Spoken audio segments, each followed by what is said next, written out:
बागेश्वर धाम के पीठाधीश्वर धीरेन्द्र कृष्ण शास्त्री इन दिनों सनातन हिंदू एकता रैली निकाल रहे हैं। धीरेन्द्र शास्त्री की पदयात्रा इन दिनों उत्तर प्रदेश के झांसी में है। बागेश्वर बाबा द्वारा निकाली हिंदू एकता रैली पर शंकराचार्य अवि मुक्तेश्वरानंद सरस्वती ने नाराजगी जताई है। अवि मुक्तेश्वरानंद सरस्वती ने कहा कि जातियों में न जनता न बटे और न एक मुश्त जनता हमको वोट देती रही है। यहाँ की नेताओं की ये भावना है और उस भावना को जनता के बीच ले जाने के लिए नेताओं ने धीरेन्द्र शास्त्री को मोहरा बनाया है। धीरेन्द्र शास्त्री की सनातन यात्रा पर बोलते हुए अवि मुक्तेश्वरानंद सरस्वती ने कहा कि सनातन यात्रा में वो नारा लगा रहे हैं, जात पात की करो विदाई, हिंदू हिंदू भाई भाई। राजनीतिक शक्ति के एजेंट के रूप में धीरेन्द्र शास्त्री काम कर रहे हैं। ये जो सनातनी कहकर आए हैं, राजनीति का एजेंडा जनता के बीच ले जाने के लिए उतारे गए हैं। ये राजनीतिक खेल है और इसका सनातन धर्म से कोई लेना देना नहीं है। बटोगे तो कटोगे पर बोलते हुए अवि मुक्तेश्वरानंद सरस्वती ने कहा कि बटोगे मतलब जातियों में मत बटो, जातियों में हिंदू जनता न बटे और एक मुश्त वोट देती रहे। ये जो यहाँ के नेताओं की भावना है उसे जनता के बीच ले जाने के लिए धीरेन्द्र शास्त्री को मोहरा बनाया जा रहा है। सनातन यात्रा में नारा लगाया जा रहा है, जात पात की करो विदाई, हिंदू हिंदू भाई भाई, यानी जात पात से बट रहे। यही उनका भी नारा है, बटोगे तो कटोगे। धीरेन्द्र शास्त्री जी सनातन यात्रा पदयात्रा शुरुआत की है, सबसे आह्वान किया कि सब लोग समर्थन करें और ये राजनीति है। देखिए, इधर कहा जा रहा है बटोगे तो कटोगे, तो बटोगे का मतलब कि जातियों में मत बटो, ठीक है।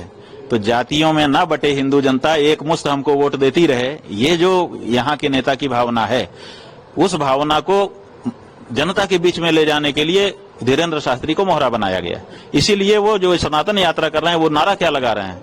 नारा लगा रहे हैं, जात पात की करो विदाई और हिंदू हिंदू भाई भाई। तो जात पात की बिटाई करो, माने जात पात से बट रहे हैं। यही तो कह रहे हैं ना कि बटोगे तो कटोगे, तो माने जात पात में मत बटो। दूसरी पार्टियां जो है वो जात पात की राजनीति कर रही हैं, तो वो ये कह रहे हैं कि जात पात में मत बोलो, हिंदू हिंदू रहो ताकि थोक वोट हमको मिले।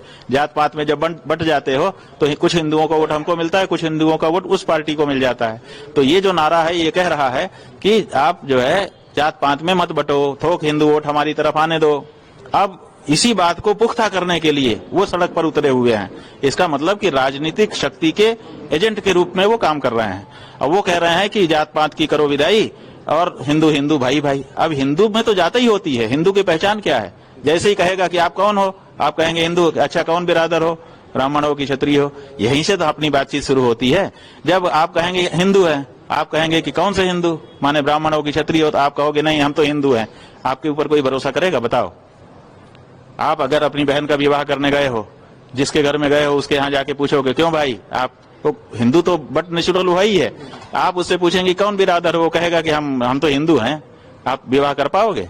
नहीं कर पाओगे। क्यों? क्योंकि वो हमारी परंपरा है, हमारे यहाँ वर्णाश्रम का विचार है।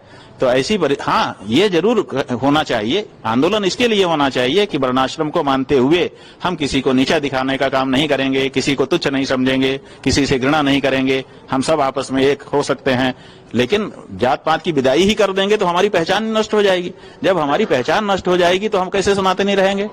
तो ये जो बात हो रहा है ये तो जैसे ही कहते हैं कि जात पात की करो विदाई, वैसे ही सनातन धर्म नष्ट हो जाता है। तो उसके बाद फिर सनातनी ये कैसे हिंदू भाई भाई हो जाएगा? तो ये जो सनातनी कह करके आए हैं, असल में ये राजनीति का एजेंडा जनता के बीच में इम्प्लीमेंट करने के लिए उतारे गए हैं। राजनीतिक खेल है और कुछ नहीं है, इससे सनातन धर्म का कोई लेना देना नहीं। और इसीलिए पुरी के शंकराचार्य जी महाराज ने कहा है कि इसके हाथ का पानी तक नहीं पीऊंगा।